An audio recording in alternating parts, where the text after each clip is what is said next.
रविवार का दिन था। सुबह सुबह रोशनी अपने बिस्तर पर लेटी हुई थी। कल की बातों को सोचकर वह उसे फिर से ताज़ा कर रही थी। कैसे चारों ओर उसकी प्रशंसा हो रही थी। उसके कानों में अभी भी तालियों की गूंज सुनाई पड़ रही थी। एक गिटार प्लेयर की इससे बड़ी क्या चाह हो सकती है, वो भी जब आप अभी स्कूल में हो। तुम अभी भी बिस्तर पर क्यों लेटी हो? क्या तुमने अपना होमवर्क पूरा कर लिया? रोशनी की माँ ने कहा। ऐसा लगा जैसे उसकी मिठी यादों में किसी ने खलल डाल दिया हो। हाँ माँ, मैंने कंसर्ट से पहले ही खत्म कर लिया था, रोशनी ने जवाब दिया। उसकी माँ ने थोड़ी राहत की सांस ली और अपने काम में लग गई। इसी बीच रोशनी का बड़ा भाई दीपक उसके कमरे में आ गया। तुमने तो कल कमाल ही कर दिया।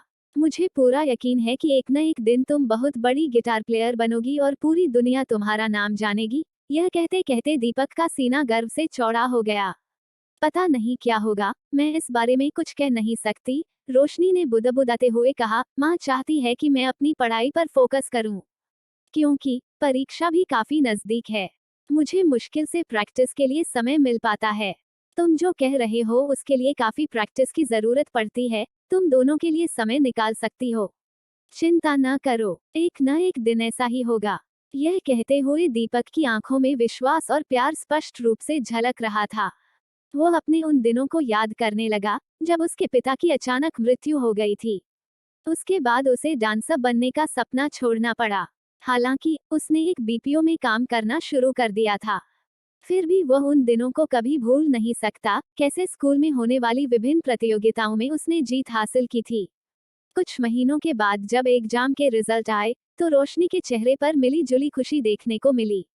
वो इस बात से खुश थी कि उसने एग्जाम में अच्छा प्रदर्शन किया है, लेकिन वह यह भी जानती थी कि उसे अब कॉलेज जाना पड़ेगा। दिन ब दिन रोशनी को लग रहा था जैसे उसके सपने अब उससे दूर होते जा रहे हैं।